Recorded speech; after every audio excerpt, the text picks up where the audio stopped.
26th Urban Economic Development Committee meeting. I'm Rachel Lordell's training meeting, and first item I call this meeting to order. Second item,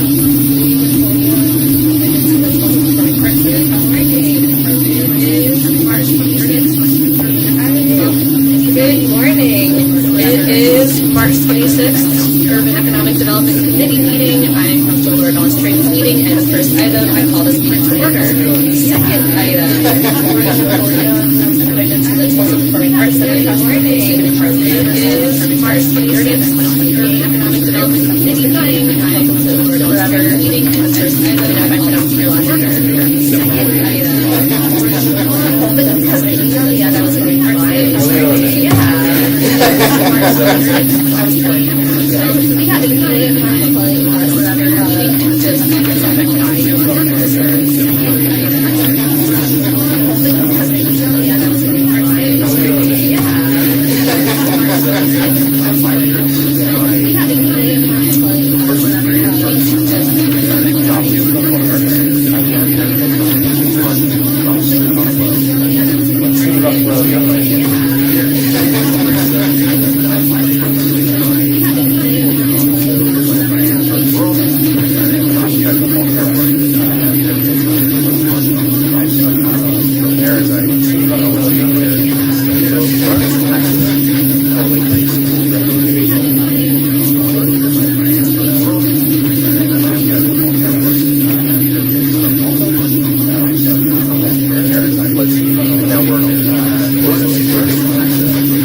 But also correlation between innovation and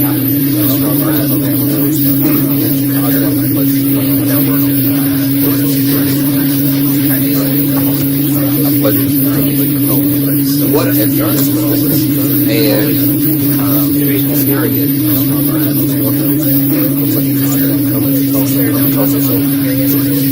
I was one of those in Chicago, and what a heavy artist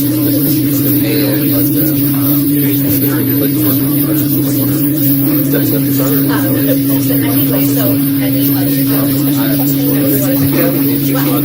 we serve also on various buildings on opportunities for that innovation space and other things.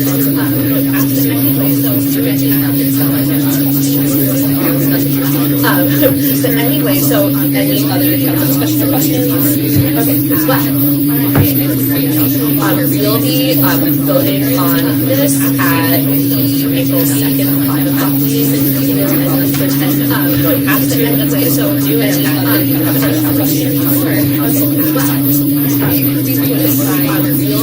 Thank you so much for this. Alright, item 3, Joshua Walker, reappointed to the Tulsa Metropolitan Area Planning Commission after Virginia. So 2 minutes and 8. Had decent meeting attendance, 60 to 71 meetings. That's a good score. No. Council District 4. Inputted by Elizabeth herself and by the TQ survey. If you're actually had decent meeting attendance, 60 to 71 meetings. That's a good score. No. Council District 4. Inputted by Elizabeth herself and by the TQ survey. If you're actually had decent meeting attendance, 60 to 71 meetings. That's a good score. No. Council District 4.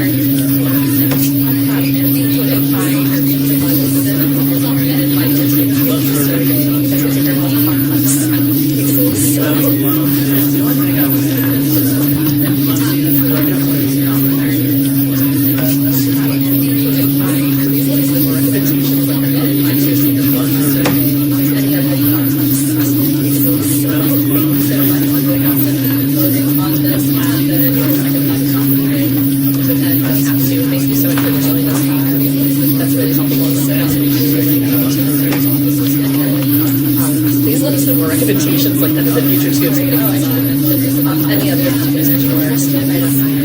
thank you so much. We will also be voting on this at the April 2nd floor and have to in this. I am. I thought we were going to have a big time. Okay. I'm just interested. Okay. Thank you so much. All right. Oh, I should have mentioned this on this at the item. I am. We're going to have fun. I was looking forward to the discussion. I am. I thought we were gonna have a good time. Okay. I'm surprised. Okay.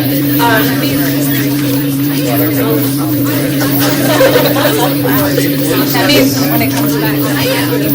I thought we were gonna have a good time. Okay.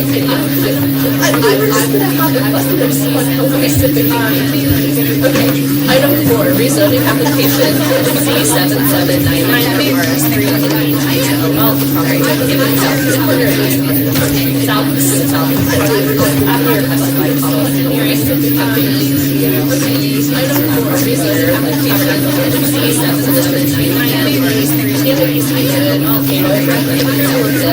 Obviously, no one else is out. Sorry, and we have that's Morning, councilors. Yes, this is Z7799, southeast corner of 101st Street and South Florence Avenue.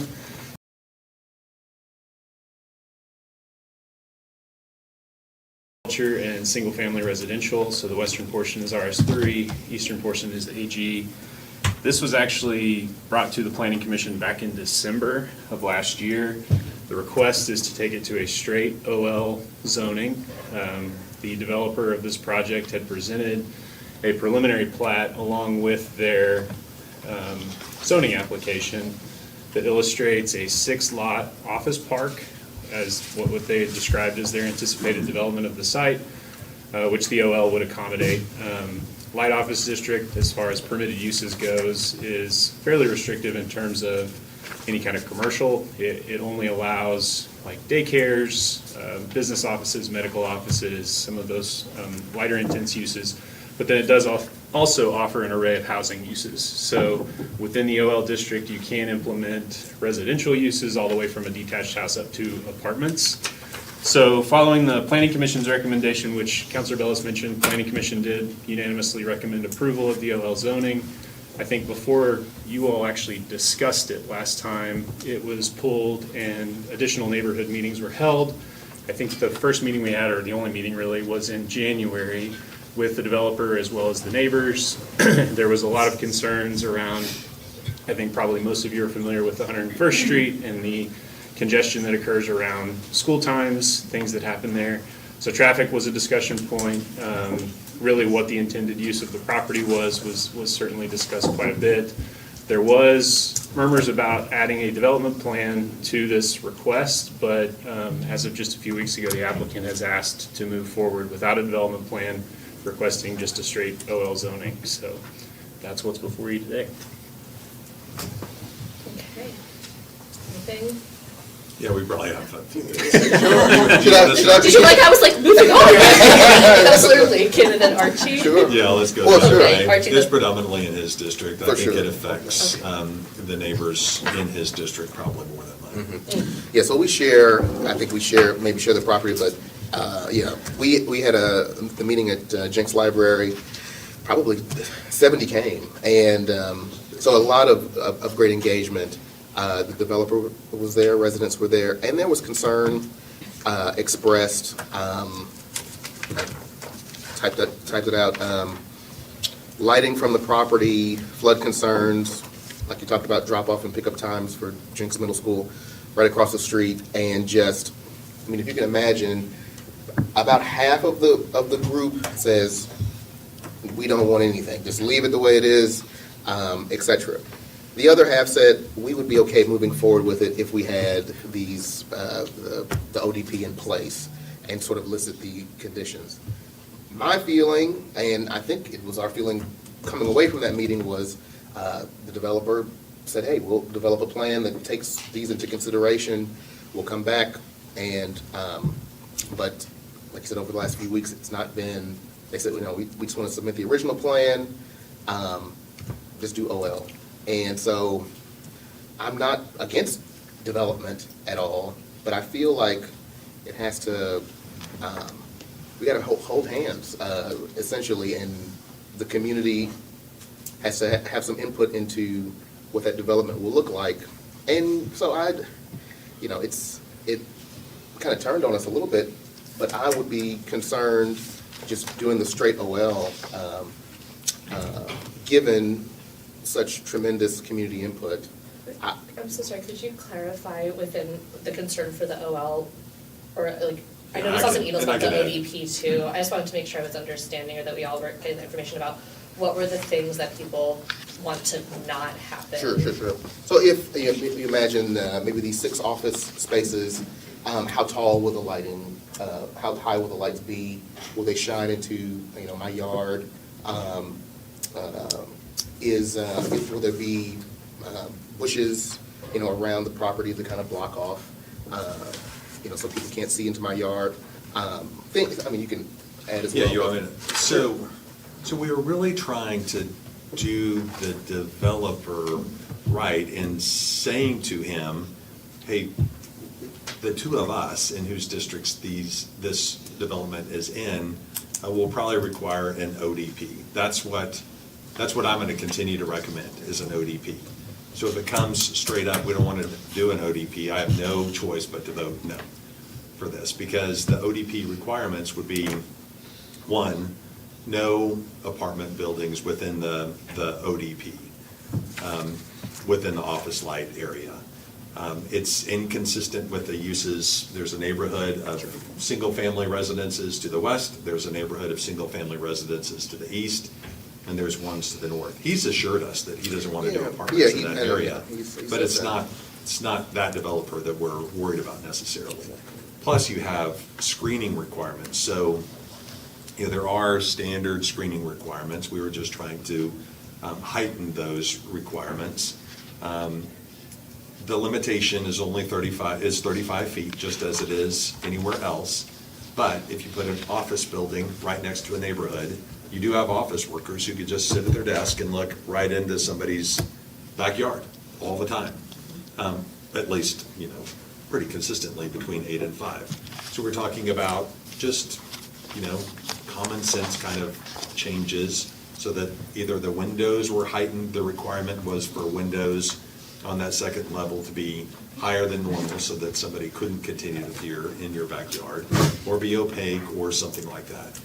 They were all pretty legitimate concerns that the neighbors had. Some, like Right, yeah. Councilor Archie was saying, Sure. just didn't want anything to happen. But I think the predominance of people were very concerned about apartments and screening. Some were concerned about traffic. There's already a lot of traffic on this road. I don't think office light as intended for the development is going to add very tremendously. And it'd only add during the 8 to 5 timeframes, and you have enough businesses in there that are going to be operating, and their customers are going to know not to try to get to that business between 8:30 and 9 and 3:30 and 4, because it's pandemonium at those times.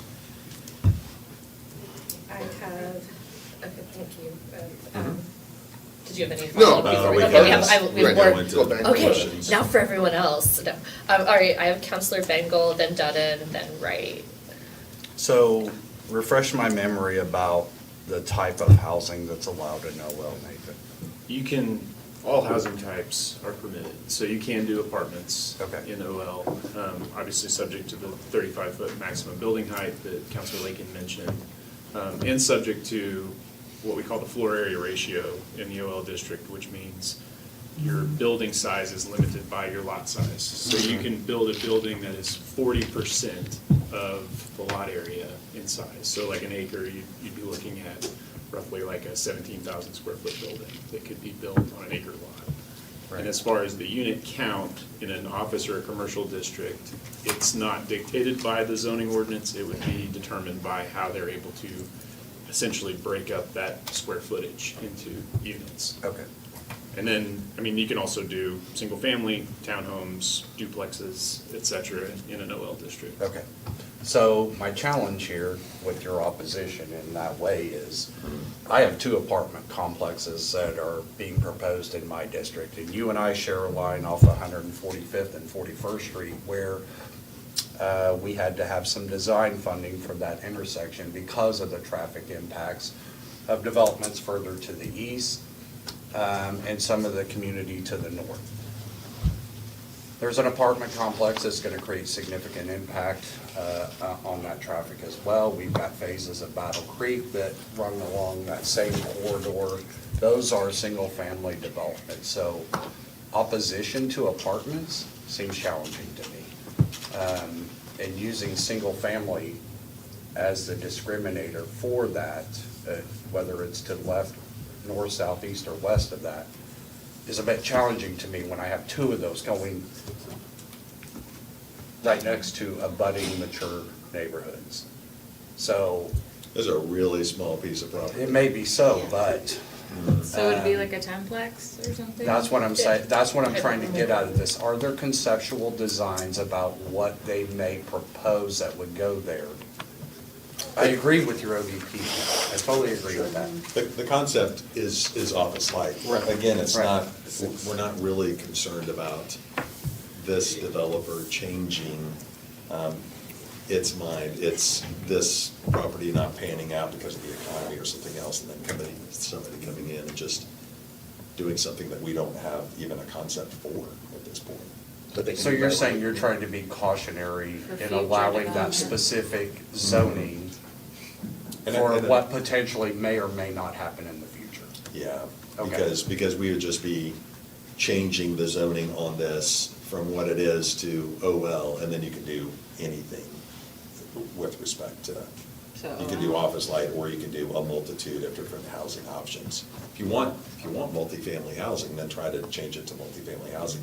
That's not what this developer wants, but we'd want that kind of zoning on it if it was really going to be. And that was my concern about Because the then there's. office light designation being that broad. I know, but then, if it's multifamily, if somebody really wants to go multifamily, then we have the opportunity to say, okay, then we're going to require a light at this intersection or something else, because then we do have a lot more people who are going to be using that intersection and that corridor at, let's say, one time. Office light, some people asked us to do a traffic study, and Nathan said, hey, we can do a traffic study, but it's going to show that a light is not needed and widening is not needed, because it's just, Doesn't meet the people threshold. come and stay for an hour and then they leave. So it's very minimal traffic impact in the grand scheme of things, at least historically, for past projects. So basically then your suggestion, both of you, since you did this in conjunction with one another, your suggestion is that we approve the zoning as it is right now. But if they want to do RN, No, No, they're with saying an they want it with ODP. an ODP. that's what I'm saying. So we would. Yeah, just do So it. we approve the zoning with an ODP that says you can't create multifamily as part of that. And those screening elements. Right. Yeah, wall, lighting standards, opaque standards, or whatever Normal you things wanna. that you would expect. Yeah, and that's what we tried to do with the developers, just say, hey, this is what we're going to ask for in 3 months if you push it through. We're just asking for you to do it now and push it through with ODP. Okay, So we're just trying to really be professional okay. with him and let him know what we're going to request. Because even if it were to move forward, even without like the apartment standard, I would still want lighting standards Yeah, and I those totally opaque agree. elements and those Yep, I other totally things. agree with that. Okay. Counselor Donovan?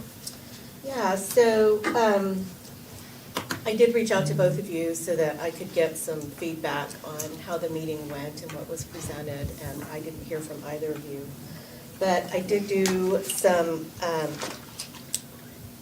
personal research, and from my understanding, a Montessori school is supposed to be located at this OL site, as well as an orthodontist. That's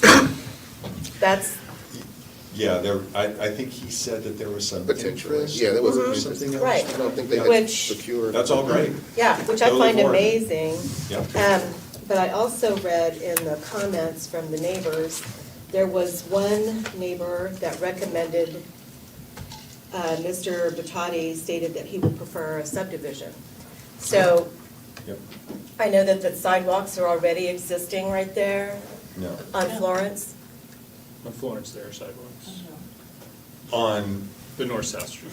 Yeah, Not on the south side. right, to, right there. On the west side of the property. Yeah, there's- so, I mean, there are already sidewalks installed, and from my understanding, that's also, There's none on 101st. oh, but there will be None on once the- they open that up, because they'll have to It install goes sidewalks. to nowhere, But, to the east. yeah, but anyway, there's also bike and pedestrian facilities. And my understanding, with the traffic study suggestion, that was not presented due to the fact that it would not really entail a whole lot. But I don't see that traffic would be a problem. And existing neighborhood, according to the comprehensive plan considerations, it does suggest multi-dwelling unit housing types, along with churches, schools, and other low-intensity uses. So with the housing crisis that we're experiencing, I think it would be beneficial for families if there is a Montessori school constructed, for families to be able to locate near the school, as well as the orthodontist. And the traffic impact, like you say, I think would be minimal, and that even with church on Sundays, there's traffic impact in just about every neighborhood that has multiple churches. So I don't see that as a problem going forward. The ODP, I'm not so sure. I would prefer to leave that out at the moment, just because of the shortage of housing accommodations that we have. And we have a need for housing accommodations for traveling nurses. There's hospitals up that way. We have a need for housing opportunities for engineers that do come into Tulsa for various programs. So I think that housing would be an added bonus. Plus the Montessori, if that in fact is built, that would increase the property values of the neighborhood. So those are just my comments. Hey, Councilor Dr. Wright. Thank you. Thanks for holding community meetings. I think that's always the right way to go about it, and I'm glad that the developer went and could hear firsthand what was going on. Some of this sounds a little bit like what we have going on the Migo corridor between 81st and 101st. And a little bit to amplify what Councilor Bingle said, we have very existing established single-family neighborhoods that have had apartments put in. So to me, it's a bit of a red flag when I first heard that that was it seemed like that was a motivating factor on the ODP, was to restrict future multifamily, and so I am not supportive of that, because I think it's inequitable, considering like other established neighborhoods have already gone through that, including in District 7. So that argument for me does not hold water, and what I just heard here on the acreage and with the floodplain, if there were to be multifamily, it sounds like it would not be like high intensity or, so that part is not compelling to me as an argument. Also, 101st is a major arterial to the extent that we just heard Councilor Dutton talk about. Is that county road there? No. At 101st, that's City of Tulsa responsibility. So we're not in the 101st issue, that's more to the east, of relying on the county to do what Yeah, that it's starts at supposed to. Memorial. Yeah, Yeah. because that was a question I had. Can you just talk a little bit right now, AG and RS3 by right can have housing on it? Yes, you'd be limited to single family in both of those districts. AG, you have a minimum 2-acre lot requirement. The RS3 would allow a 6,900 square foot, 60-foot wide lot, so very comparable to what you see to the west in terms of density as to what would be allowed on the same zoning district. Right. So- And I always like to tell my neighbors who say they don't want anything to change that by right in City of Tulsa on AG, you can have medical cannabis facility Oh, man. without permission, Right. That is without true. zoning. So I think it's important to educate neighbors on what it could be right now by the zoning that exists. And sometimes that changes the conversation when we start thinking about like what we can live with. Now, the restricted cell heights on the second story and stuff, we did do that on South Mingo with some rezoning where commercial was abutting. And so there's precedent for it. I don't know if that, when we did it in my district, if it was in an ODP or it was just like in the, I think it was a corridor development plan that Yeah. we worked through. But that's a standard that we have used. We Yeah, actually minimum put it in cell our heights. accessory dwelling unit zoning code section to ensure that if accessory dwelling units are built up against neighboring property lines, we implement that window standard to just avoid privacy concerns. so I guess my question is, do those concessions, like having the dumpster facilities not up against residential backyards and stuff, does that have to go in ODP to be codified, or can it So. be in these agreements? Certain elements of it would have to be, in order for us to enforce it from the city side, we would need to incorporate it into the development plan. Now, what we have talked about a little bit is there are standard screening and lighting standards in Yeah. the zoning code already that would be enforced. But if we want to restrict them further, those things would have to be defined in the optional development plan. So as an example, a standard screening requirement between an office building and a residential neighborhood is either a 6-foot wooden privacy fence with a tree every 25 feet or a masonry wall. Those would be the options afforded to the developer just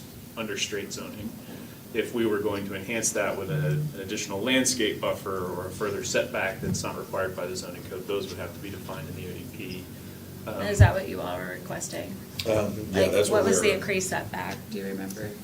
No, I can't remember Okay. specific things, but Do you know- we took excessive notes. Do you know what the increased height on the wall or the fencing would have been? I don't think there was a Like request for 8 foot? an increased Yeah, I don't remember height. them wanting a It was- taller fence, they just wanted a more enhanced screening standard. And I don't So know like the a details of that were deeper defined. buffer. Right. Yeah. And looking at the aerial, for example, you have one user to the south, and then you have a neighborhood kind of green space to Right. the east. And that neighborhood to the east was one of the participants in the neighborhood meeting that discussed wanting something, more robust between their green space and whatever could occur on this property, especially if it were gonna be more office or commercial type development. Did they have an actual proposed layout of the buildings considering No, the? well, they Well- didn't provide it to us. I think they did bring Okay. some concepts, maybe to the Is neighborhood it not meeting. in Because there's all that Oh. detention, right, to the south, that's just a Right. natural buffer. So for everyone's information, everything in the middle that's that gray shaded, those are reserve areas that would not be developable Right. lots. That's flood areas, floodway, floodplain. So they've proposed keeping all of those in reserves, and then they Green, would just have green space. basically perimeter 6 lots is what was approved as part of their preliminary plat layout. And did they talk about where the parking would be oriented relative to those buildings? Not specifically. I know that they do have mutual access easements drawn between the lots to try and limit curb cuts. And then they were gonna share parking, obviously, between each office user under the current proposal. And, I think the OL district, for example, has a 10-foot setback from a street. So if you're talking about buildings along Florence, they're set back 10 feet from the street. The ideas that I at least interpreted from the neighborhood meeting was that maybe a greater setback from Florence would be necessary to avoid that concern about a building being built that would tower over potentially a neighboring backyard. So that was a consideration that was made. I think the specific details were left a little vague, and we were kind of hoping the developer would come back and say, here's what we would be in agreement with as far as these additional standards, and that part didn't. And also for traffic, I think in the past when we've had major arterials, I'm looking to Counselor Lakin, because you have the most experience, probably Counselor Gilbert at this point on this. I feel like sometimes if they do enough ingress and egress to kind of suck their clients off the street into the parking facilities, that can also mitigate some of the backed up traffic. If it's just one turn in and turn out versus they can get in and Yeah. move. So I don't know if there was any discussion on that part. I don't know, I'll just speak personally. If it's developed as office light, I'm really not concerned about the impact on traffic. Okay. There's already a lot of traffic during Yeah. 2 dedicated points in time, 9 months out of the year. Otherwise, it flows pretty well. And I just don't think office light is going to create that big of a headache. Multifamily will create more, but still not a massive impact, given how limited it would be Right. with the OL designation. It's just the fact that you can, it's almost like sneaking in multifamily with this OL designation. This kind of goes what you're saying. If you're going to want to do multifamily, try to zone it multifamily. But we put on Office Light the ability to do multifamily I because of our understand, I housing mean, I know how it all works. issues. Yeah. But before I voted for things, I asked where all the office light districts were. Yeah. So that I could know where we Right. could run into these issues. And we were told, there aren't very many office light districts all across the city. Because your I want sense- people, office light doesn't communicate multifamily. No, is your sense in talking with the developer that it's really this Trojan horse for multifamily? Like, we're saying it's a Montessori school and an Orthodontic Oh. office, but we're really gonna put in townhomes? They did say that there's a possibility that they would be interested in townhomes in a portion of this. I'm not very concerned about this developer. I'm concerned about this developer who has lots of land available all throughout the city for sale to other people. It's, what if this concept doesn't work? What if they don't pre-lease enough spaces and they say, you know what, we thought OL was going to work, we're stuck with this property now, we're gonna try to turn it into something else. Yeah, Um, I've got that with my it's- corridor zoning. I would rather I would rather know what's going in there. ODP lets us know what's going in there, Yeah. so that we can at least limit it. And I know that not every neighbor is happy, and they're not gonna, there are some who aren't gonna be happy if it's not this golden field as it is Sure. right now. There are some I mean, I get who that. just want residential, and there are probably some who are okay with office light. It wasn't I know that mine, it's but going I to be chose it developed. to I be think mine. it'll be developed in a very nice way if this Yeah. developer. I think developer I moves could forward. support the restricted, opaque window at the second floor, those kinds of things that we've done before. Lighting, screening. Yeah, and like making sure the dumpsters aren't up against residential because the commercial trash collectors come at like 5 in the morning sometimes or whatever, they're privatized, right? But I think where my hesitancy ends, or where I am hesitant, is to restrict future housing there. So, I'm like, I could go halfway, maybe, is where I'm at on it, so that's and in terms of a developer who doesn't want to do an ODP, I don't even know what the process is, just to go back and be like, if there's not an ODP, then this most likely won't be approved, or I don't know how you continue to facilitate that conversation. I mean, it's kind a of good odd. question. I think, obviously, the developer has said, we want to move forward with the planning commission's recommendation, which was the straight OL zoning. Yeah, but it's just a recommendation. Which, yeah, I know, and if And we the don't council is not willing make it to, residents. to rule on that request, I think that, one, you all could continue this again and say, we want you to bring back a optional development plan, and if they don't do what you've asked them to do, it's within your discretion to deny the request, but, Yeah.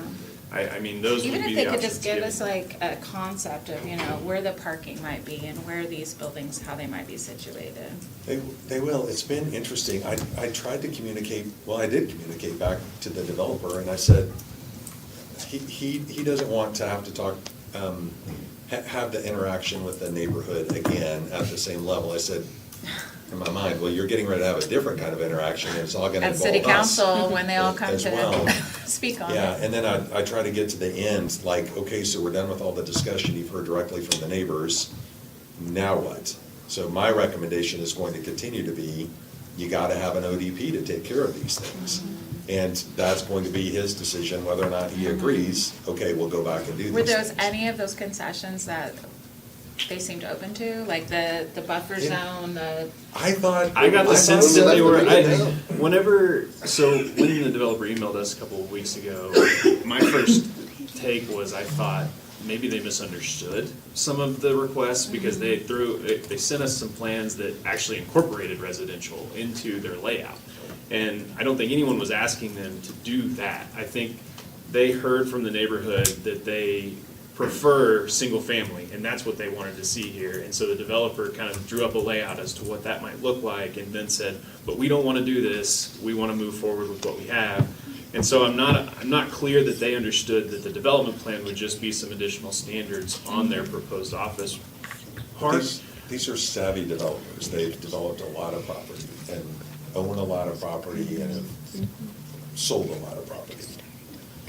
is this a rezoning to sell? Yes, I think it's, because it's currently owned by a church. It's like Life Tabernacle. So is it like, let's get it rezoned off ag so we can put it up for a stronger sale? I mean, that basically is what happened. And I think in the on meeting, Mayflower at they indicated 81st and 91st. at the time of the public meeting, they said really it was the southeastern lot that they had a user that was interested in. That was the discussion around the orthodontist, the dentist office. But the rest, it was really more of like, we're setting it up for future development. Got it. To give them options, which maybe that's leading to this decision to say we want to keep our options open as to what type of uses we could build here.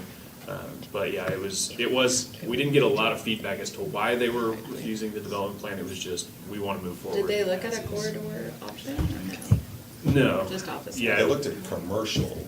yeah, initially they came to our office with they wanted to do commercial zoning, which we told them we didn't think we would be able to support. And when we moved down to an OL district, that we were supportive of, and we recommended approval of as well to the planning commission. So, but the corridor district wouldn't work as well in this Too location, intense. it's just because of its like context, but the optional development plan was something that had been mentioned to them really from the beginning as something that might come up, just because of the potential neighborhood interest. We also have a massive problem with kids getting dropped off in the neighborhood to the west, the neighborhood to the east. And walking in. And then the parents are really concerned. Yeah, they just use all parking facilities, and then the kids just, they're just like ants across the street. Running across. And it's a big, at least we have a sidewalk Sure. in areas, but I don't know if a sidewalk goes from that corner, that southwest corner, to the west, to the crosswalk where the school guard is. And so that's another thing that I don't even know if we can require that in the ODP, because it's in a different area, it's on somebody else's property, it's on Delaware Point's property. So the crosswalk for the school crossing guard is maybe, let's say, 500 feet to the west, and there's no sidewalk between. On the south there- side. On the south side. Yeah, on the north side, there looks like a lot of sidewalk. Oh, yeah, we took care of that. Yes, we Oh. have emails. Oh, well, yeah. Like a handful of emails, yeah. A little more context coming your way, though. But do they understand right now with the zoning that exists, something can be there? Yeah, some do, Okay. some Just- don't. Yeah. There's a lot that can be there right now. That's true. Let's see, I have myself and then Counselor Dutton. I think this is all really helpful context. I think kind of lining up with what Counselor Dr. Wright was sharing, like, I definitely could understand the ODP with some of those traditional elements of, hey, how do we just preserve privacy for proximal neighbors with the lighting, windows, things like that. I have big concerns about limiting future housing there. I just think like taking a broader look at just like our whole city and our housing need and things like that. I just get worried that like we like time and again these conversations stigmatize multifamily housing, which is like can be so diverse and mean so much, especially when I think from an urban planning perspective. Like this is near a school. That's amazing that we could have some affordable like housing, or not. Like if it's townhomes, it could be higher end housing. We don't know, but I'm just saying like you could have more families that could like live and be able to walk to their school, which that's also like could actually reduce traffic because those families that then aren't having to drive their kid and do drop off potentially, even though like it sounds like the footprint of what that would look like is pretty minimal. I think just knowing from what we've seen also that most people in Tulsa, just like data wise, right, like it's only one or two family, like most like apartments or multifamily units are 1 to 2 people, so it's like you're not necessarily talking about like this huge concentration of people with many cars. A lot of times it's like one. I don't know, we've gotten so much good data at this table over time, and especially when we look at our landscape of going, hey, where can multifamily even go, and that it's so limited, but then our housing needs so great, and that we, again, keep stigmatizing types of housing, like townhomes, that are actually like pretty common in other cities. You sometimes, even in a duplex, you can't even tell it's not a single family house. I worry that if we keep perpetuating some of those conversations at this table, like we're kind of feeding into making it even harder for us to get some of the housing types that people need, and from the survey data we have that people want to see too. Especially again, I actually think close to a school, I do agree it sounds like there's some traffic mitigation or like pedestrian concerns that could be addressed as well, but I wouldn't want that to preclude the potential of just saying no housing ever on this site. I understand that that's like what's not in the cards right now, but even prohibiting it in the future just feels like us being part of further stigmatizing a whole housing type or the concept of renters, and data doesn't necessarily really support negative impact on property value or like traffic when it comes to especially a smaller footprint thing like this. So I can definitely support addressing certain concerns, but I don't want to be part of stigmatizing multifamily units at the table or creating more pockets of our city where they can't possibly go than we already have. Yeah, those are my 2 cents. And again, I really think like it's actually good to have density near a school because then kids and families it helps build up an area and create a real neighborhood school and not just this like drop-off point that people go to and then exit. Anyway, Councilor Dunnan. Yeah, I appreciate all that because that's my sentiments as well.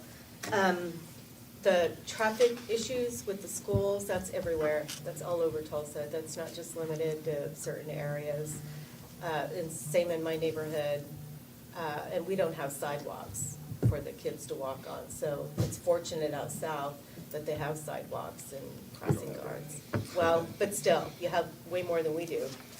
And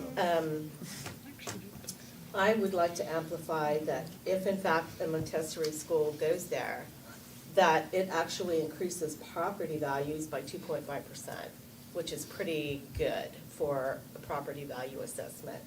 And it also encourages more housing, of course, because of the accessibility to schools, good education. And so I think that I understand your concerns with an ODP, but can't that be dealt with down the road? After, Well, I think.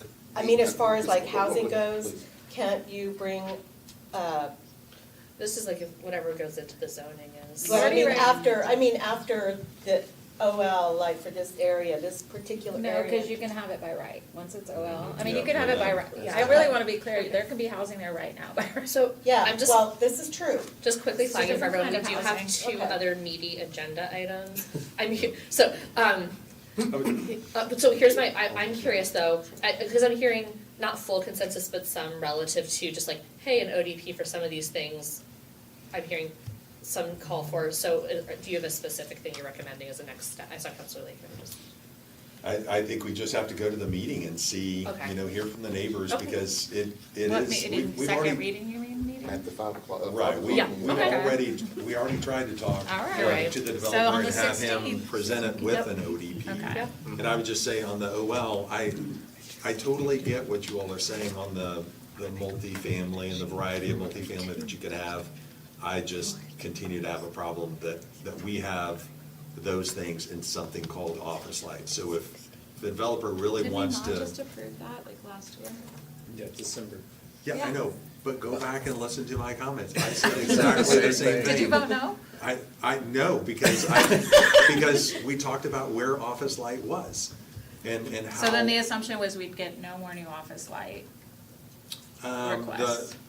The assumption was that we would get very few office light requests, and that we had mitigated some of these things, and that I would be able to say what I'm saying right now, which is, if you really want multifamily, ask for it to be zoned multifamily, rather than zoning it this way. And back then, it was that if you had 18 apartments, you had to have one, if you had 18 apartments in OL, you had to have one of them selling coffee. There had to be a retail aspect. Okay.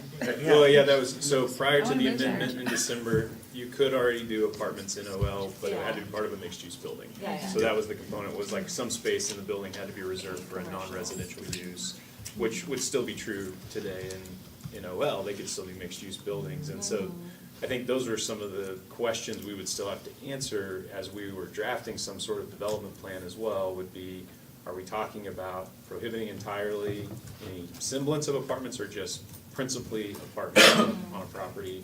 But with the developer not willing to present any development plan at all, we're just moving forward with it as a straight OL request at this point. So it sounds like you all just wanted to go through first reading, second reading, and see where we get at the 5 o'clock on that second reading. Well, I don't I would say, have any other choice. Yeah, I feel like, I would have preferred to work with the developer to get an ODP that I could support, which would represent a collaboration between developers and neighbors. You can still get there. You've got a Yeah, couple weeks. Okay, well, but No, that's that's good, true. that's good. I think our developer now has, through our emails, has communicated they want to go ahead. Straight up or down? And see, Well, that's roll their roll the choice. dice. And so. Oh, wait, hold on, I'm so sorry, can you clarify for us, sorry? Yeah, the Sorry, time, Davis, the what's- timing on the reading. timing on the significant vote is the second.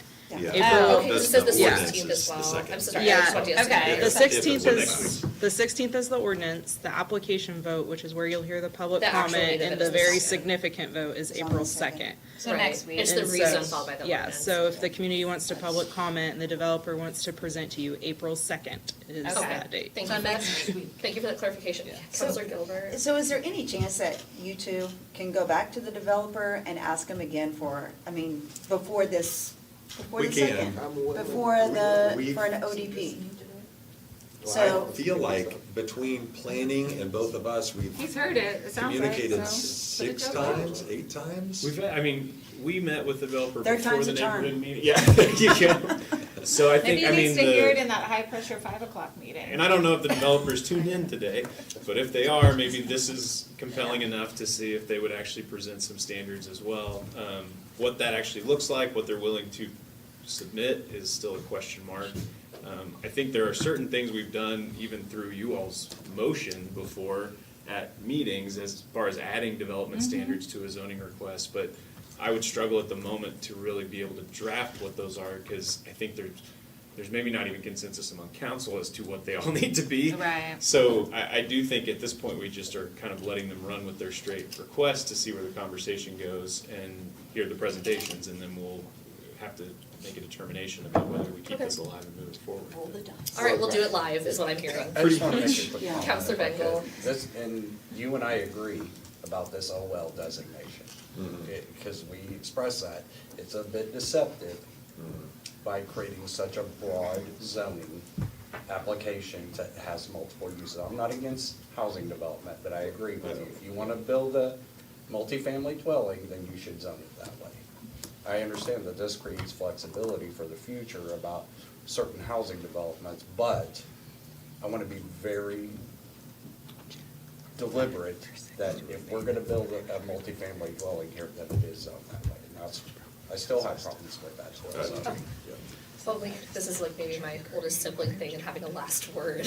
No, but, sorry, with what you just said though, I think we just also heard, I think there's a slippery slope argument Yes. when it gets into for other zoning districts, there's stuff that people really don't realize that can be there, it's just very technical and that's always true, like, could be, yeah, like cannabis, like whatever, in an ag district, right? So, anyway, I'm just naming that there's things people may not know, and that applies across a lot of zoning, but I don't want that to make us like shy to Well, that's why the approve community density. engagement part Yeah, is it's so important, to meaningful. educate Yes, the just making sure public people know. on what can and cannot. But it's okay though, I've heard that Housing Forward is gonna solve all of this, so, Awesome. we'll yeah, okay, all right, thank you so much, Nathan. Yep. All right, item 5, resolution authorizing payment of $175,000 to Christina Flowers, plaintiff, and Smolin and Reutman, attorneys at law from the sinking fund as payment of a judgment and attorney fee award in case number 21 CV 196, Christina Flowers versus the City of Tulsa et al. This item has the emergency clause on it. Did you do number 2? Yeah, okay. Oh, you weren't here, yeah, I know you missed. No, I did that on I know it's purpose, just tragic, wanted to okay, yeah, you got it. All right, sorry, tell us about the money in the sinking fund.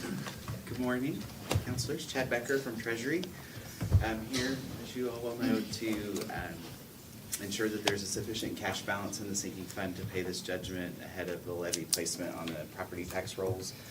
Judgment has already been approved by the court and the mayor, and with council's approval, finance will issue payment to the claimant and forward all the necessary paperwork onto Tulsa County to levy repayment to the sinking fund over a 3-year period. And because there's always interest, sinking fund balance as of this morning is 70 million, plus or minus. And we have Lawson Vaughn from City Legal here to discuss case details.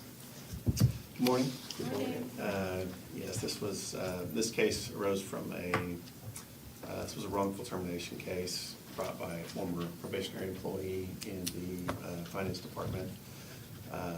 She was employed for a 10-month period back in 2019. And there was some conflict between her and her supervisor. She ended up being terminated. Our position was that she was terminated based on her performance and personality conflict. And she filed suit alleging that her equal protection rights were violated, that it was based on, there was discrimination on the basis of race, and that she was retaliated against because she had brought some complaints that were investigated, and it was determined that there was no discrimination found, but she brought the case. We filed a motion for summary judgment. Some of the claims were kicked out, and the claims that remained, the judge found that there were enough facts to where a jury could infer that there was discrimination. We were ordered to a settlement conference, and the mayor authorized an attempt to settle the case for a reasonable amount, and we did settle the case for $175,000. Their initial demand was over $1 million, and so we negotiated down and got an agreement at $175,000. Councilor Archie? So I don't know if I heard you clearly. You says there were enough facts, the judge determined there were enough facts to perhaps establish discrimination, and that is what moved us to the settlement? Correct. Okay, just. Settlement conference, yes. Settlement conference. We filed a motion to, for the court to determine as a matter of law that there was not a valid claim, and he agreed with us on some of the claims. 14th Amendment But stuff, yeah. on the 14th Amendment, kicked that out. There was an intentional infliction of emotional distress claim that was also kicked out. And on the discrimination and retaliation, he found that there was enough to go forward with a trial and have a jury decide on those. Okay, I may have one more question, but go ahead. Councilor Dr. Wright? Oh, I just, if there was enough there, I'm just hoping in the HR side of training and whatever, there's follow-up with whoever was engaged in this, so that we don't go down this path again. Yes, there was training recommended, and actually the supervisor, both the supervisor and the next level up supervisor has since retired, and the supervisor at the time has actually since passed away due to an illness. And so, This but is like a it was- teachable moment just in general, but the training, was- but there you're was saying training training. did happen? There was training recommended, and. Not just for those two individuals, but just in general, so that we're not Yes, coming close to these issues in the future. yes. Okay. Councilor Bengal? Just a question of curiosity, not being an attorney. What is the bar for the components for the judge to make that decision? How high is the bar? Well, it is, on a motion for summary judgment, it's looked at in the light most favorable to the opposing party, to the plaintiff. And so, any benefit of the doubt goes in favor of the plaintiff. Okay. And he determines that if two reasonable jurors could disagree as to a conclusion, then it should go to a jury to decide. Otherwise, he can decide as a matter of law that there's not enough facts to support the claim. Okay, so the bar is pretty low. It is, well. Does that sound like a fair statement? Yeah, in terms of defeating a motion, maybe it seems kind of low. Right. From my perspective, in filing these motions, sometimes it seems kind of high. But yes, it is a low bar. It's, everything is looked at in the light most favorable to the plaintiff. Okay. All right, anything else? Okay, we are on item 6, resolution authorizing payment of $20,001 to, that's so specific, to Robin Jones, administrator for the estate of Paul Tubbs, plaintiff, and Rand C. Eddy, attorney at law from the sinking fund, as payment of a judgment and attorney fee award in case number 23 CV 257. Robin Jones versus City of Tulsa et al. Also has the emergency clause. My portion remains the same. Michelle McGrew from City Legal to discuss the case. Good morning. This was a 1983 civil rights case involving claims of excessive force against 2 officers, and the city was not a defendant. Mr. Tubbs, which is Mrs. Jones' son, filed suit when he passed away unrelated to the use of force. The use of force caused a wrist injury and a leg injury, and he passed away from cardiovascular disease, so it's completely unrelated. But 2 officers were called on a larceny in process at a progress at a convenience store, and the owner of the store pointed out the suspect, Paul Tubbs, in a field, and he had an 18-pack of beer that, according to the owner, he had stolen. So the officers tried to talk to him, and he gave all the classic signs of being under the influence of either drugs or alcohol. He was sweating profusely, talking gibberish, and refusing all commands just to come and talk to him, to the officer. And then he actually struck an officer in the face, and they tried to defend themselves and control him, and they ended up having to use batons and a pepper ball. And that's why, one of the reasons we entered into settlement agreements early on. And between discussions with the plaintiff, we were able to resolve it for $20,001. Okay, Counselor Bush? 1983? It's a federal statute, The civil rights. civil rights statute. Oh, okay. So could you clarify though what year this case was from? The arrest happened July 8th of 2021, and he passed away in November of 2023. Due to a heart condition. Yes. Yes. Any follow-up queries? Okay, thank you so much. We're on item 7. I think Use your disclaimer, boys. I'm only gonna read like the first sentence. Say MERP. Yeah. Yep, MERP. Reconsideration of the approval of ordinance 25547, ordinance amending Title 28, Tulsa Revised Ordinances titled the Municipal Employees Retirement Plan. Did that cover it? Could you read the rest of it, please? You say use your disclaimer. I could do it pretty quickly. Number 8, do they go together or no? They do. They do. Okay, and item 8, consideration and possible approval, adoption, denial, and amendment of revision of ordinance 25547 revised, amending Title 28 Municipal Employees Retirement Plan. This has the emergency clause. We approved this March 12th with the emergency clause, so now we're looking at it again. Yes, thank you for seeing me again. Yeah, it's happening. I will not go through an entire summary like we did last time, and the reason for that is there has not been any significant changes. The reason why I'm back here again today is actually after one of the council meetings, we discovered a text, like a 1-digit number. Scrivener's error. Scrivener's Oh. error that favorite. inadvertently had gotten deleted. And in our process of correcting that and getting it into your council packets, we inadvertently used the wrong version of that page to replace it. So the result of that was that we omitted 2 of the definitions towards the top of the page and 2 of the definitions towards the bottom of the page, because the top 2 ones were duplicated. And just covering our bases and making sure you all had the complete information, I'm back here today. A do-over. A do-over. It happens. We already passed what we thought she's asking us to pass today.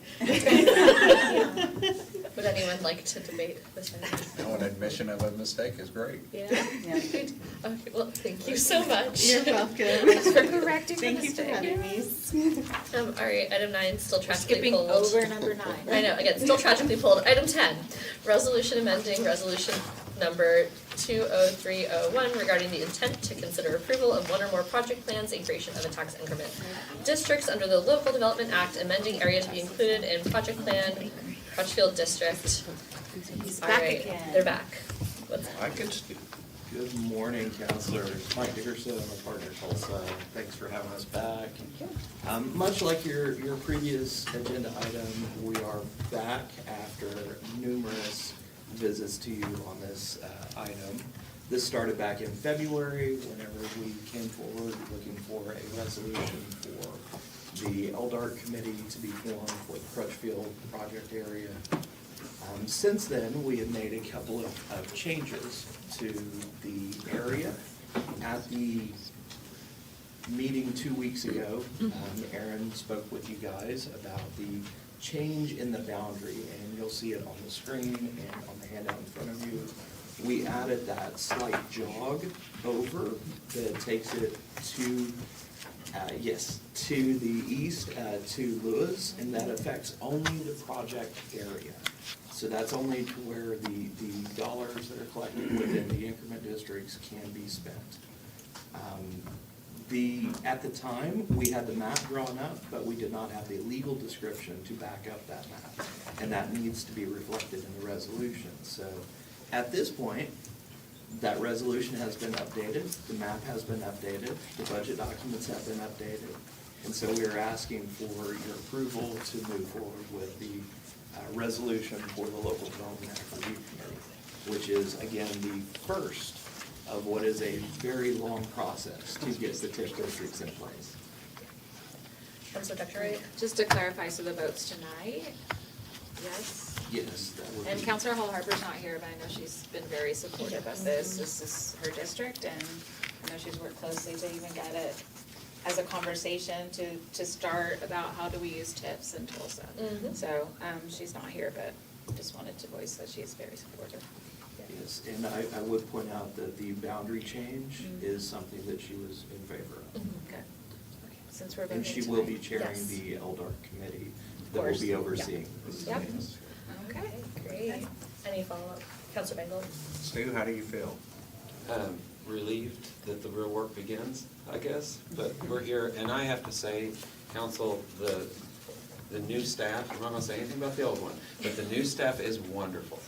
You need to understand that partner Tulsa, Mike and Karen and Aaron, I'll even give him a little credit, though he didn't do much. It's a breath of fresh air, the city's here to do business, and it's wonderful, and so. Let the record reflect that was not any of the counselors saying that. Oh, whatever. I told you I was gonna make fun of it. But, no, like, the fact that we can just have a candid conversation about errors within the boundary, and it's not a act of Congress to get in there and move things around, and I'm very grateful that we have the people we have right now. Just an act of council tonight. Yes, so, yes, yeah, y'all don't mess this up, all right? This is tonight. But, no, thank you, and thank you for, I mean, we're going on 7 years at this. And God, get this thing done, please. The wheels of government do turn slowly. Good, I'm glad you're pleased. And backwards at times. Yes. I could be dead if it's all done. Yes, but thank you, and the boundary, what this allows, and I want you to challenge yourselves in your own districts, because you all have these areas, maybe sans Phil, but you all have these areas in your where you need neighborhood reinvestment, you need blighted communities to be uplifted, and having this high concentration of tax base to put gas on the fire. And you gotta have a catalytic investment, which is what we started 7 years ago and buying so much in this neighborhood to revitalize. But the way this tool can be used, and it's especially why we extended it to Lewis, was so that the positive effects of this could spill over into what is the northwestern portion of Kendall Whittier, which we have assets within as well. They're not contributing to the tax base, but they benefit from it. And it ties them together. It creates that Archer and Admiral corridors, which Kendall Whittier is bustling with new investment. And if we don't create conduits to tie them, we can have these deadening voids of new investment, and then what happens here. Well, the north side is. Yep, absolutely. Yes. I love it. The highway helps create a barrier. Yeah, and so this actually connects Lewis, which is the natural crossover, down Archer and into Crutchfield, and without affecting those property owners. So, because a TIF could actually be established right on top of this boundary within the Kendall Whittier area in the future. And it's just 2 buckets of money to potentially draw from. It doesn't actually negatively affect them in any way. So I challenge you all in your own districts to look at it as a proof of concept. I think that's what Lori, Laura, and Vanessa, and when we had Jeannie and Councilor Patrick, it was all get this done so we can have this to show and do it again. Yeah, absolutely. Great job with sticking with it, Stu. Yeah. I'm stubborn. Most people would have And given up. relentless. Yeah. That's what one of Careful y'all what you're called me. thanking him for. Yeah, Yeah. relentless. That's what I Yeah. was called. I Yeah. think GT called me relentless. I'm like, yeah, And you're- I live here. You're like, I'm I not take going that as a compliment. Yes, Well, I'll own it. well, thank you. So we're so excited to get this moving forward again and again and again. Thank you. And Thank you.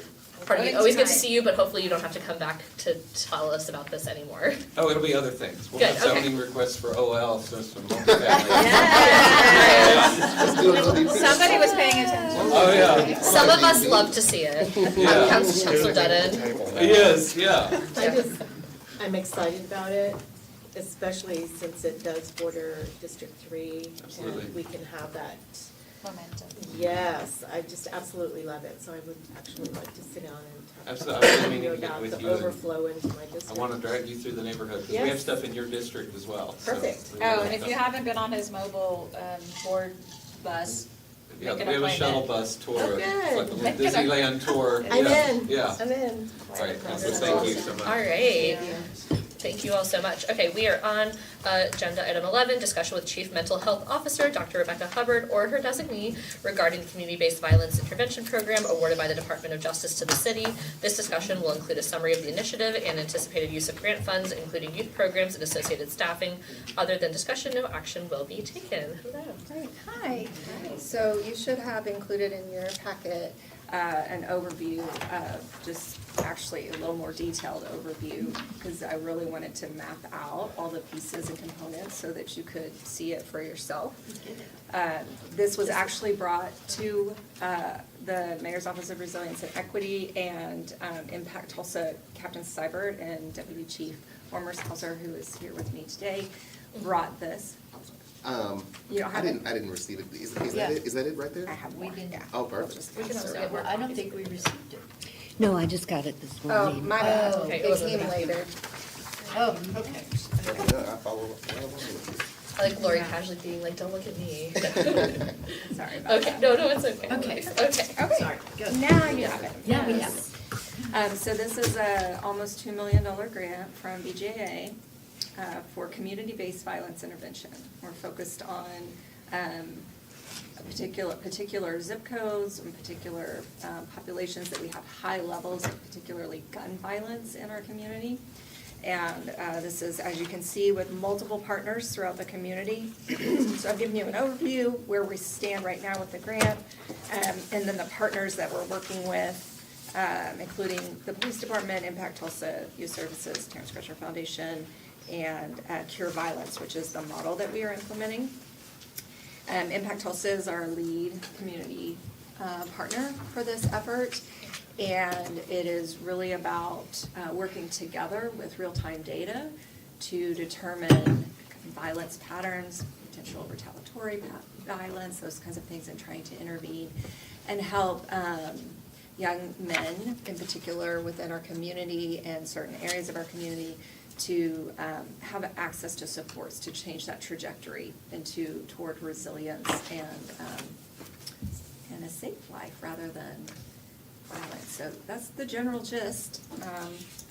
I won't delve into all the details in the papers that I've given you, but if you have any questions, I'm happy. We're all speed reading Yeah, through we all these. have- hold on, I'm making a list of, hold on, I have a list going of counselors real quick. Okay, I'll just list everyone, we'll just go.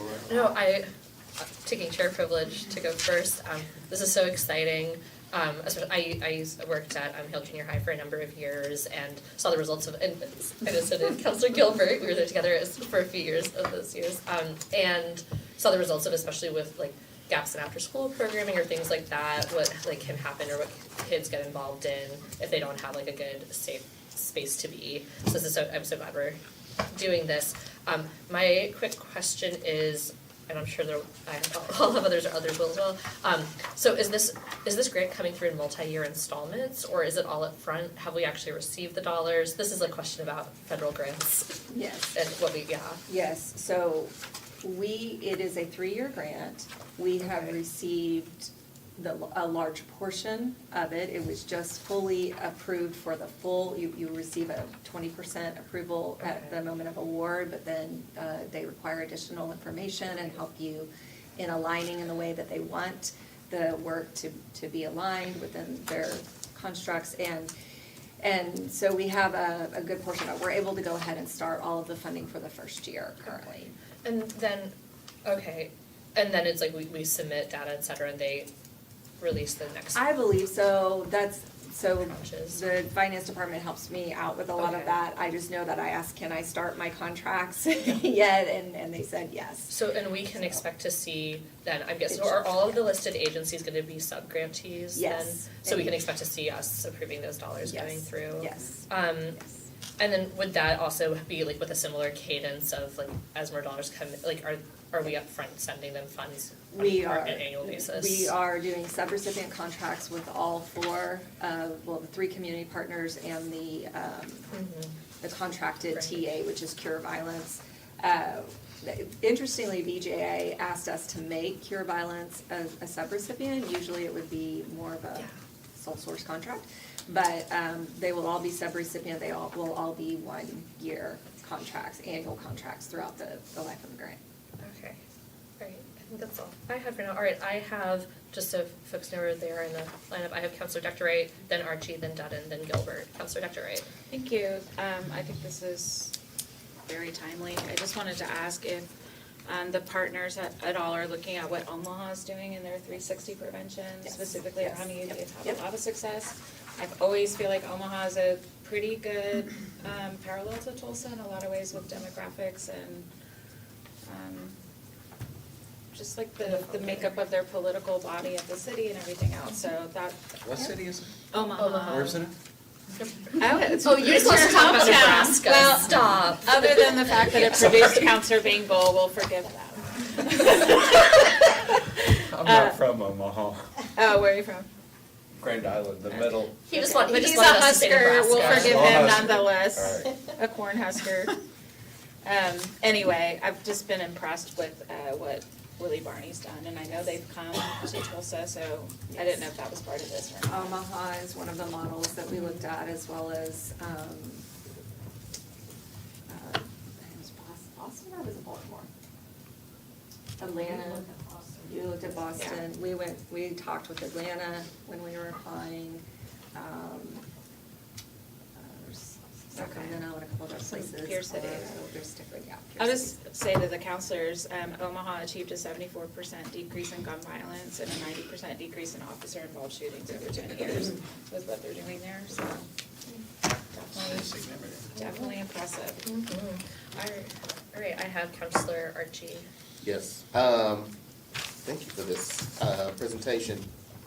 Small question and then a larger question. You said Cure Violence was a contracted TA. TA stands for? Technical assistance. Okay. I'm sorry. Yeah, I'm just getting, there's a lot of action. I remember Do you know when- what that means in grant? No. They're going to, in grant world, usually your technical assistant is kind of there as you develop what you're developing, they're there to support you. They offer training sometimes they offer just connection to other programs, general information, especially when you're looking at federal grants. This is, I say TA navigator. loosely in this context, because they're technically our trainer. They will be training our credible messengers and outreach workers that will be engaging. Oh, great. And then, okay, so it's 1.99, basically 2 million. Right. There's not a breakdown, I'm interested in the breakdown of how much each program gets. Is there another document that will, that kind of shows it? I believe it was in the original grant application documents that we sent through and the budget amendment. So it is in those contexts. I can potentially provide that. That'd be great. But yeah. Oh, sure. Yeah. That might be helpful for us to see that holistically, Like since in the we'll probably be buckets. approving these That's dollars true. piecemeal. That's true. So I think that's, yeah, if, just so, because, you know, but the way we'll see it later is like as each set goes out, we'll see it in fragments, but it might be Right. good for us to go, okay, here's the whole picture, so we know what to expect. Yeah, and it was developed with our community partners and following the Cure Violence model and all of that. That's exciting. Although we didn't really, we had to kind of redesign our Cure Violence budget because there was, seemed quoted significantly more after we applied, so.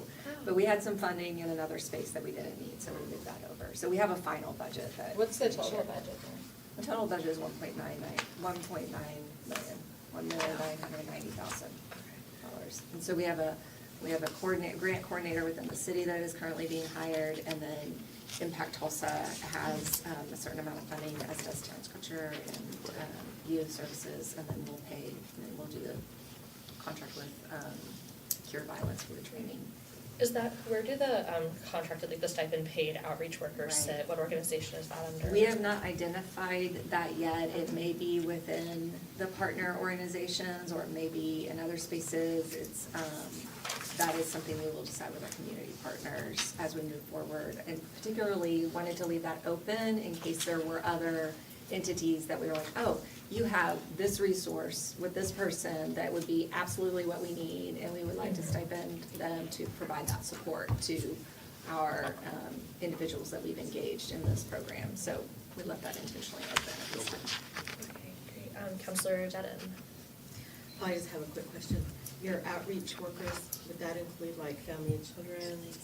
Are we looking like at any of It's the- open at this time to decide what it would best fit, when we engage, and we're able to engage individuals that are involved in violence, and we're able to start supporting a different direction, we will be able to assess what types of support services we need, and that's when we'll know who to engage in those stipend or outreach worker spaces. So there's credible messengers that go in and interrupt the violence, and then there's other workers that support the change in long term. Counselor Gilbert. Yeah, so I'm still trying to kind of wrap my head around this. Yeah. So, maybe you two could come to the table? Here, I can speak. Do you want them? Well, I can. I go over there. Okay, yeah, works. Just take a chair. Hi, yeah, I kept it warm for Not to put you guys on the spot. No, but it'll be good to understand also like more of the city. You're used police to it, role. right? Yeah. So real quick, I mean, I'm looking at it Let them from. introduce themselves. Oh, yes, please. Stranger Sorry. danger. I just called you two to the table, so. Deputy Chief Mark Wilmershauser Jr. Captain Shelley Seibert. Obviously with the Tulsa Police Department. So I'm seeing this as an outsider, right? And this grant money coming into the city. And I see all of these partners, but explain to me, if you can, I mean, I guess I'm kind of, it's still in the works of how this is going to actually, no? No, we Okay. know what we're doing. Okay, well, I mean, I know that you know what you're doing. Right. But We need to as know. again, I'm going to identify myself as an outsider, okay?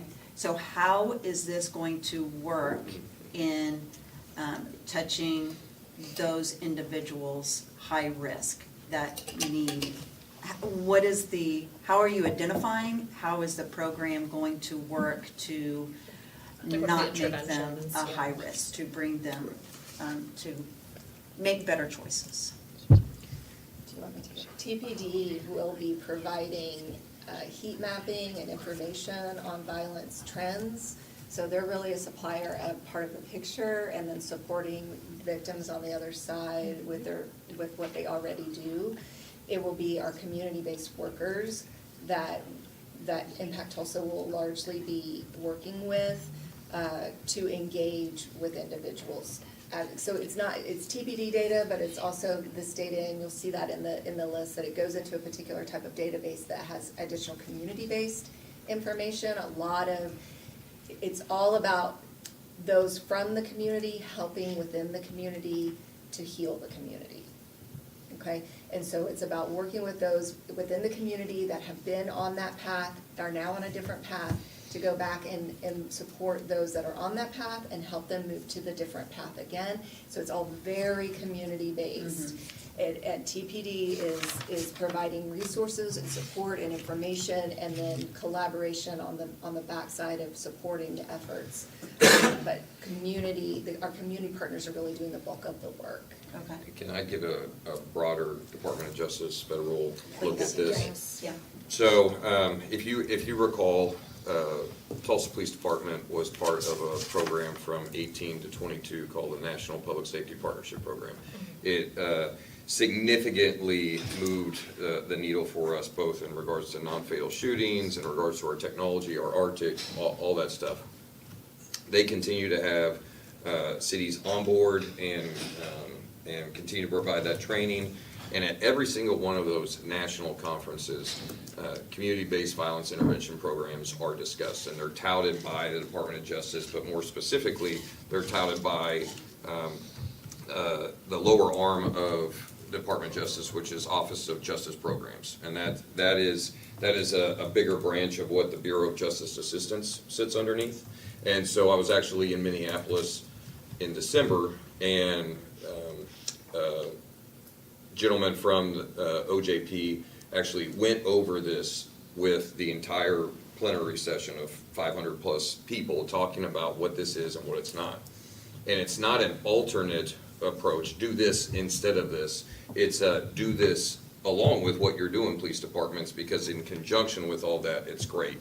They had a woman, Dr. Nicole Clavo from Sacramento, who works hand in hand with SAC PD in their Office of Violence Intervention, and she had an amazing story. I was able to talk with her after the fact. A gentleman from Boston, but all of it's making sure that the PD isn't doing the community work aspect, so that the community is doing that piece, but the PD has very specific knowledge about the violence occurring and the individuals creating that violence. And so it's making sure that the PD has a good way to provide that data to those community partners, and then kind of step back after that. Mhm. Thank you. Okay. That's exactly what I Cool, wanted to hear. okay. Yes, exactly.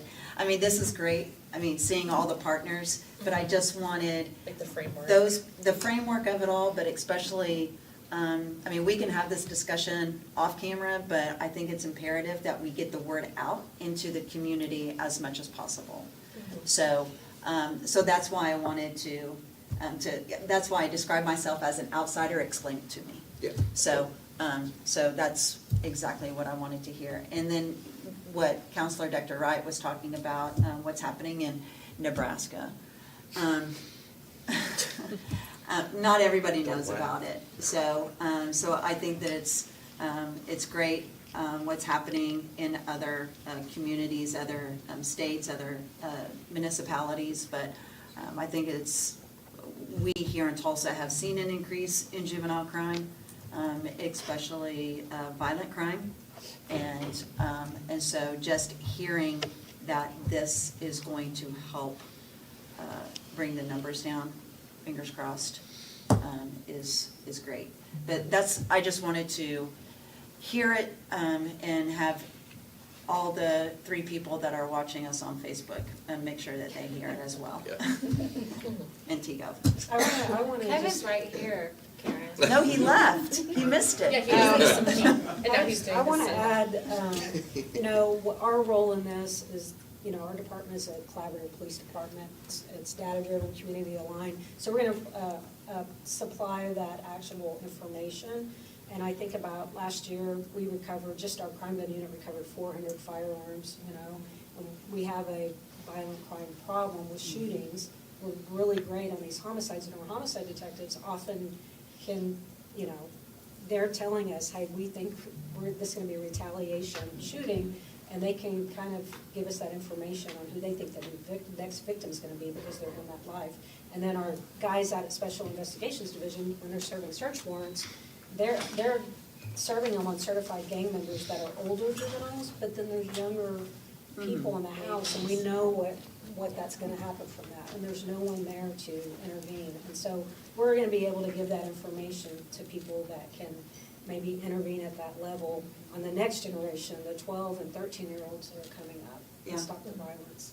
Thank you, and I appreciate that.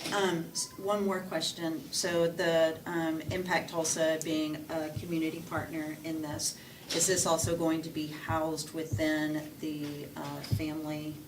Office of Families, Youth, and Children. Yeah, No, it's housed under the Department of Resilience and Equity. okay. So it's Okay. a separate Right, initiative. Partnering. Yeah. Okay. Yeah, I mean, Ashley they're all a part of it, but, you know, they're all involved. Impact Tulsa is very much the holder of the community-based intervention. Right. But the grant itself is awarded under the Department of Resilience and Equity currently. Okay, just wanted to have that clarification, thank you. Counselor Bengal? So the counselors who've advocated a lot for this, Counselor Dr. Wright, obviously, some of our other colleagues have been huge advocates in the reduction of violence in our communities. I know there's lack of outlets for our youth, and I think that's been contributed to some of the increase in some of the activities of our youth. The partners, I think the value that's created with the funding that we're getting this is gonna have far-reaching effect. I do like, and I kind of want to understand, because I do like this, anytime we talk about doing certain things, there's dashboards or deliverables or how we're measuring the impacts that we're having. So I notice in here, Power BI is a great tool about looking at those. Is there a lot of collaboration across all these partners about how they're collecting that data and what sources they're collecting that data from? Yes, Impact Tulsa, again, is facilitating the collection as far as the outcomes. We're talking about outcomes. Right. As far as the data that drives the efforts of the community violence interrupters and the outreach workers, that's a conjoined effort of pulling the TPD data, placing it into Power BI, adding it to some of the Impact Tulsa data that they have from the schools and additional information from the community, and really getting a comprehensive whole picture. So yes, No, it's but these- very data driven, very data focused. So these dashboards, will they be available for public view? Like Or are in a those just report? internal? Outcomes will be available, but as far as what will drive the actual effort, no, that will not be Okay. available in public view, because that would put people at risk. Okay. Yeah, there's some CJIS requirements in regards to the data that's gonna be shared, and so that's why it's Okay. gonna be a little more controlled. Yep, so that, I What's just your wanted to make sure reporting there was interval? clarity about Yeah. what these dashboards would and wouldn't do. What's your public reporting interval? Like, is it once a year a report or quarterly or? Yeah, once a year. Okay, like a written report that'll be presented, that would be helpful. Okay. Yeah, that actually led to one other question. I was curious, because I could see like you have, which makes sense because it's a collective impact backbone, Impact Tulsa doing the like data collection. I just wasn't sure between them or Cure Violence, like who's the evaluator? Or is there like an implicit like evaluator of outcomes? They actually applied for a partner evaluation grant, Okay. but they were denied. Okay. So, But granted, it sounds like this is off of an established model anyway. exactly, Yeah. it is often an established model. We still need to collect outcomes data and be able to report that both to the public and to the grantor.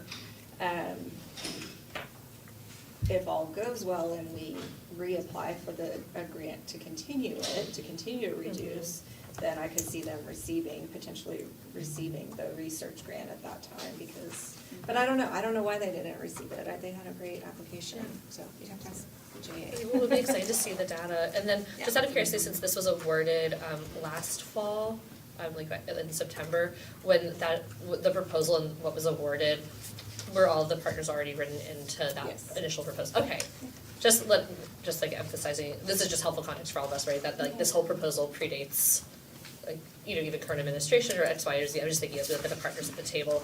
I think I will be curious for what you just said about how this will be in the Moore office, how that does end up intersecting with the Office of Children, Youth, and Families. I think it's a little hard to conceptualize how that'll interact right now, but I'm imagining it will, so, yeah. Yeah. Piggybacking on what you said, it says the project period is 10/1/24 with a 9-month allotted planning period. So this will begin in July of this year, So this program? we're in the planning period, so the grant has already started. We will be able to do a no cost. It's basically when they say you have a 9-month planning period, it means you have 9 months to try to get all your pieces up and running. So yes, the intention is by or before July. And then we'll be able to do a no cost extension if we haven't expended funds to complete the work of this grant. no-cost extension. Yeah, it's just part of grant life, and when you don't fully complete your project, but you're on track to complete it, they can offer you up to 12 months extension to complete the work. Councilor Dr. Wright? Are there budget impacts with this that will be coming to us? You have already approved a BA on this. There's already been a budget amendment approving these funds, but I I mean, was- outside the grant dollars, like general Oh. fund impacts? Mm-hmm. Not that I know of. Okay, like on staffing? Not that I'm aware of, but Okay. I don't know. Okay. All right, anything else? Well, thank you so much, this is exciting. Thank you. Yeah, we look forward to getting more information and seeing you successful. All right, we're on agenda item 12, Okay. quarterly report from the executive director of Partner Tulsa or his designee regarding current best priorities and friend. projects. All right. Good afternoon. And we have Gary Clark, not Gary Clark Jr. with us. Yes, I am a junior though. You are? Yes. Wait, you have the exact same name as the Oh, I have an singer? extra R. The extra R, okay, never mind. Only difference. Passing around, and I'll try to be very brief because I was told in between you and lunch, so. That's okay. Oh, We did- lunch. We Yeah, made see you, you later. we made you wait so you can, yeah. you voted Yeah. patiently. These are just some update sheets from our work with the Greenwood Legacy Corporation tied to the Kirkpatrick Heights Greenwood Master Plan. And it's just to provide you some insight on the timeline for deployment. And there's a lot of work being done behind the scenes, but those aren't the exciting elements that are notated and highlighted. One quick note on this is that on April 7th, I believe, from 6 to 8 p.m., there will be an engagement with the original leadership group that put together the Kirkpatrick Heights Greenwood Master Plan to give an update from Partner Tulsa. And so we'll get more information out to you all on that meeting and how that result comes out. Our goal is to continue to give the community some insight as to what's happening and the ever-changing and evolving deployment efforts. So this is just for you all to have some context. Thank you. Really quickly, these are things that you all already know, but I always like to add that to the slide as I'm still learning ins and outs, but who we are, the public trust elements, the TDA authority, and then governance and oversight. As you all know, our board meeting is actually tomorrow for TEO and TDA. This is the impact from the first 3 years. You've seen these numbers before, but just wanted to highlight the $1.3 billion in capital investment through private investment efforts in Tulsa. Job creation, close to 3,000. Grant dollars to the tune of $55 million, and some of the other elements that are connected to our efforts. The 2024 updates that we're still, some of these things are still in play. As you can see here, the HUBS grant. Other elements are our Just Home efforts, our industrial tax increment finance efforts that you heard from Mike earlier today. Those numbers have increased and projects have increased as well. And I just wanted to make sure that I gave note to these items. One thing that is new and probably hasn't been seen yet is our staff has worked to develop kind of a core competency org chart so that you all can see where we're moving. This direction shows the board of directors on the left, and it flows to the right and highlights a new direction under community navigation that really pinpoints having all 4 quadrants of the city highlighted by a potential staffer in the future. And so there will be someone on the ground engaging small businesses and neighborhoods in that space. First things first, though, is the Director of Community Navigation. And so that is the biggest change outside of Mike Dickerson going to focus on SVP level work as incentives and municipal relations. As you heard, they're doing a great job so far. This is just some community navigation highlights. Some of you were at this event, I believe, and just a highlight on the Greenwood Legacy Corporation efforts. Again, those are weekly meetings, weekly engagements, and a lot of work being done. And again, I highlighted the updated meeting on April 7th. Quickly, you all are aware of the efforts for the Convention Center Hotel project. Partner Tulsa hopes to continue to be a core component to the tax increment finance effort as that leans forward. We have had this month, a busy month from our economic workforce development team, 15 project proposals to the tune of 3,600 jobs and $19 billion in capital investment if we were to land 100% of those. And we know that that is not likely, but we try to shoot for the stars, right? Beyond that, though, tax increment finance projects, Crutchfield, Pearl, Southern Villa, you can ballpark that total of housing units and also the capital investment if those projects move forward and are completed. And last but not least, the sixth automotive announcement, which was really awesome, and those of you who are OSU fans were probably excited about the branding there. We had a meeting today with TMUA, and this was tied to top priorities with water sewer. These are just some elements that bubbled up with collaboration with the city, Aaron Persley, and others. You are probably familiar with all of these items, and so I won't belabor the point. The goal is to make sure that we are in collaboration with the city and our partners and the water sewer group to make sure that we're looking ahead and also preparing. As we have tons of projects in the community that will impact Tulsa, we really have to get ahead as much as possible. But as one of, I think Karen from our staff mentioned, making sure that there is equity in how we divvy up the water sewer elements is really important.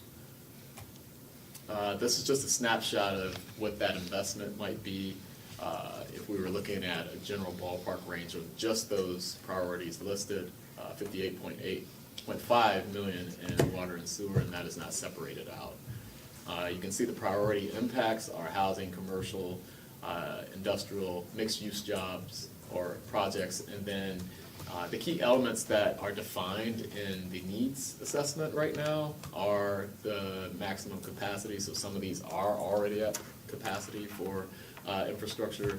Some need new infrastructure, and if you look at Kirkpatrick Heights as an example, really old infrastructure.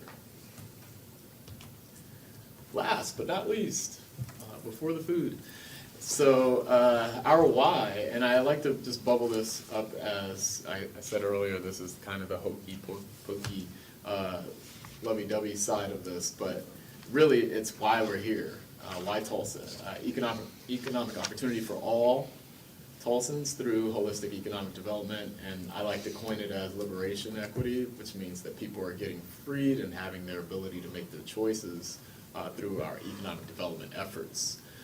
Shovel-ready projects, which means pre-development, forecasting, infrastructural efforts, is really how the city continues to move to that element of first-class city and really being a shining light to others.